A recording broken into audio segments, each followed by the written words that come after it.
السلام علیکم۔ پاکستان کی حالیہ فتح نے دنیا میں جنگ کے اصول بدل کر رکھ دیے ہیں۔ پاکستان نے جس طرح سے بھارت کو شکست دی ہے، یقیناً آنے والی کئی دہائیوں تک پاکستان کی اس فتح کو دنیا کے وار کالجز میں نصاب میں شامل کر کے ایک مضمون کے طور پر پڑھایا جائے گا۔ دنیا کی سیاست بھی بدل کر رہ گئی ہے۔ پاکستان اور چین نے جس طرح سے اپنی اہمیت دنیا پر اجاگر کیا ہے، تو امریکہ کو بھی اب ریئلائز ہو گیا ہے کہ اگر اس نے اس وقت اس خطے کے اندر اپنا کوئی کردار نہ رکھا تو چین اسے ڈومینیٹ کر جائے گا اور اس کے لیے عالمی سیاست میں کردار کم ہوتا چلا جائے گا۔ اسی وجہ ہے کہ ڈونلڈ ٹرمپ نے فوری طور پر کشمیر کی ثالثی کی پیشکش کی ہے، اور وہ چاہتا ہے کہ وہ اس ثالثی کے ذریعے اس خطے میں اپنا کردار برقرار رکھے۔ میں ہوں خرم کلیم اور آپ دیکھ رہے ہیں 24 ڈیجیٹل۔ 6 اور 7 مئی کی درمیانی شب کو ہونے والے حملے نے دنیا کو بدل کر رکھ دیا ہے۔ پاکستان اور بھارت کے درمیان پیدا ہونے والی کشیدگی کا اختتام 10 مئی کو پاکستان کے جارحانہ رد عمل کے ساتھ ہوا، جس میں پاکستان نے بھارت کی دفاع کو ملیہ میٹ کر کے رکھ دیا ہے۔ S-400 کی بات ہو یا رافیل طیارے، ہر جگہ پاکستان نے بھارت کو شکست فاش دی۔ پاکستان نے فضائیہ میں اور میزائل ٹیکنالوجی میں اور سائبر وار میں اپنی سپریمیسی ثابت کی۔ اس کا نتیجہ کیا نکلا؟ دنیا میں پاکستان کا امیج بہتر ہوا۔ اس کے علاوہ دنیا پر یہ بات بھی ثابت ہوئی کہ پاکستان اور چین کے درمیان دوستی میں کوئی دشمن ملک دراڑ نہیں ڈال سکتا۔ ہمالیہ سے اونچی، سمندر سے گہری اور شہد سے میٹھی دوستی۔ پہلے تو ہم سنتے تھے، لیکن اب عملی طور پر دیکھ لیا ہے۔ پاکستان کی سیاست میں، پاکستان کے دنیا میں جو پاکستان کا کردار ہے، پاکستان کا امیج جو ہے، وہ انتہائی بلند ہوا ہے اس جنگ کے بعد۔ پاکستان اور بھارت کے درمیان جو تعلقات تھے، اس میں ایک نئی جہت کا اضافہ ہوا ہے۔ بھارت کو یقیناً اب اس بات پر آنا پڑے گا کہ کشمیر کا مسئلہ دنیا کا ایک اہم ترین مسئلہ ہے،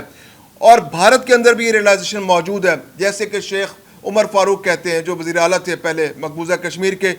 کہ پاکستان اپنی حکمت عملی اور اپنی ہمت کے ذریعے کشمیر کو دنیا میں دوبارہ اجاگر کرنے میں کامیاب ہو گیا ہے، اور اب کشمیر کے مسئلے پر انہی شرائط پر بات ہوگی جس پر پاکستان چاہتا ہے۔ آج پاکستان اور بھارت کے درمیان جو کشیدگی انتہائی عروج پر پہنچی تھی، اس کو نیوٹرلائز کرنے کے لیے اور ڈی ایسکیلیٹ کرنے کے لیے پاکستان اور بھارت کے ڈی جی ایم اوز کے درمیان رابطہ ہوا ہے، جس میں یقیناً آنے والے دنوں کے لیے ایک حکمت عملی طے کی جائے گی کہ کس طرح فوجوں کو واپس اپنے پرانے پوزیشنز پر لے کے جایا جائے اور پاکستان اور بھارت کے درمیان کشیدگی کا گریجولی خاتمہ کیا جائے۔ اس کشیدگی کے خاتمے کا ہرگز یہ مطلب نہیں ہے کہ پاکستان اور بھارت کے درمیان کوئی بہت قریب میں، مستقبل قریب میں دوستی ہونے والی جا رہی ہے، لیکن ایک بات طے ہو گئی ہے کہ بھارت کے اندر، بھارت کی سیاسی جماعتوں کے اندر، بھارت کی پارلیمنٹ کے اندر، بھارت کی حکومت کے اندر یہ چیز واضح ہو چکی ہے کہ پاکستان کو اس طرح سے شکست نہیں دی جا سکتی کہ جس طرح بھارت سوچ رہا تھا۔ یعنی وہ دنیا میں نیو نارمز قائم کرنا چاہ رہا تھا کہ جس طرح بھارت چاہے گا پاکستان کو ڈیل کر لے گا، جب چاہے گا غصہ کرے گا، جب چاہے گا ایک دہشت گردی کا واقعہ کرے گا اور پاکستان کے اندر جا کر پاکستان کے کسی بھی مقام پر حملہ کرے گا، اور پاکستان خاموشی سے اس مقابلے کو سہ لے گا اور اس کا جواب نہیں دے گا۔ لیکن ایسا نہیں ہے۔ پاکستان نے ثابت کر دیا کہ نیو نارم اس بار پاکستان طے کرے گا، کیونکہ پاکستان نے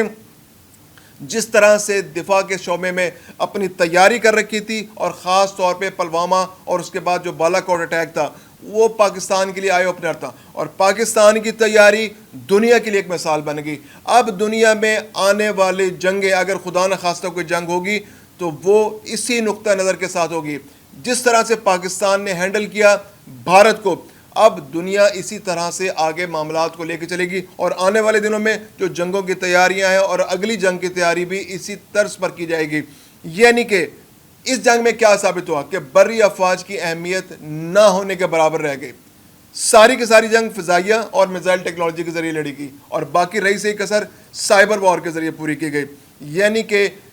پاکستان اور بھارت کی جانب سے ایک دوسرے کے بارڈرز دفاعی افواج نے نہیں کراس کیے، بری افواج نے نہیں کراس کیے، ایئر فورس اور میزائلوں کے ذریعے ساری جنگ لڑی گئی،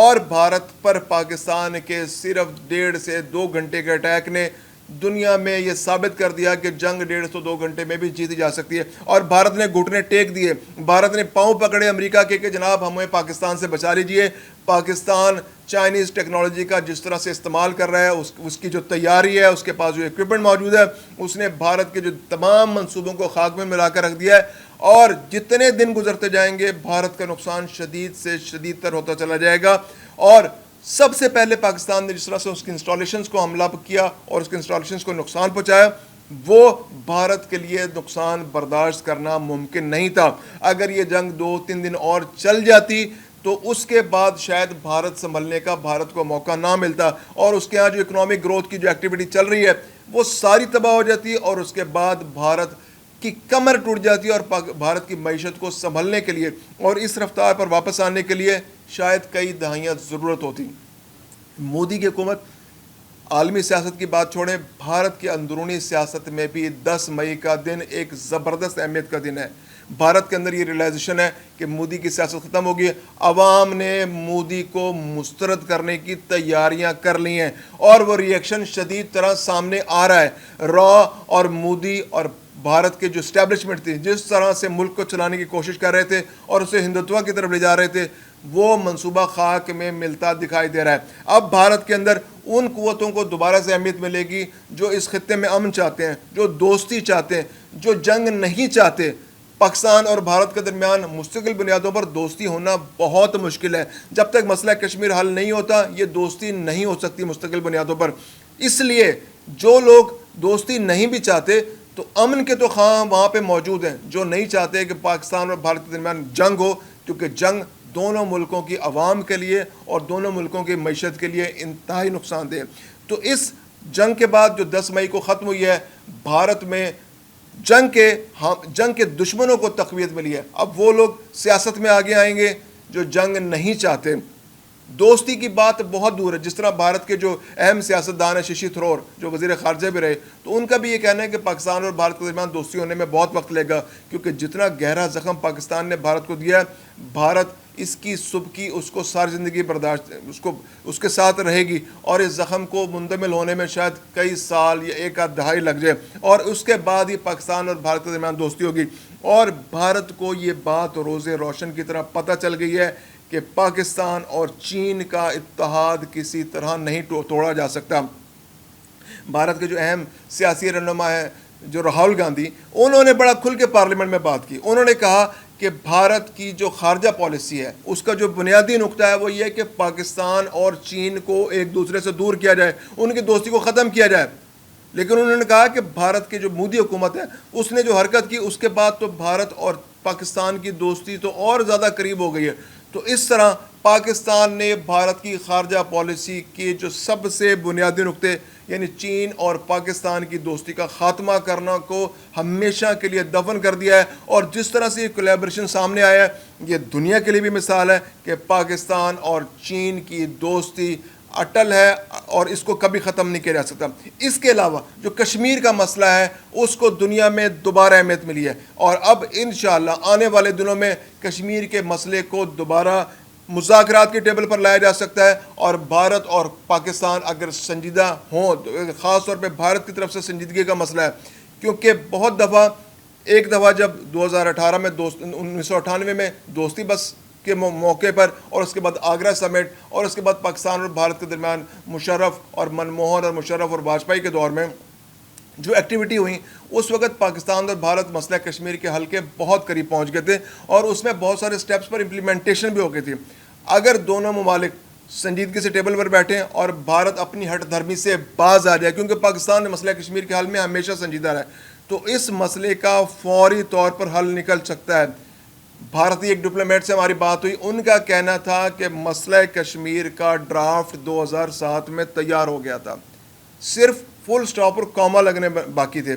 تو وہ فل سٹاپ اور کاما آج بھی لگ سکتے ہیں اگر امریکہ سنجیدگی سے پاکستان اور بھارت کو ایک ٹیبل پر بٹھائے اور اسی ڈرافٹ کو لا کر پاکستان اور بھارت کو دکھایا جائے، اور وہ دونوں ممالک جو ہیں اس پر امپلیمنٹیشن کے لیے تیار ہو جائیں، تو اس سے سب سے زیادہ فائدہ خطے کو پہنچے گا، یہاں امن واپس آئے گا، اور کشمیری عوام کے لیے آسانیاں پیدا ہوں گی جو پچھلے 77 سال سے 78 سال سے بہت قسمہ پرسی کی اور بہت مشکل زندگی گزار رہے ہیں.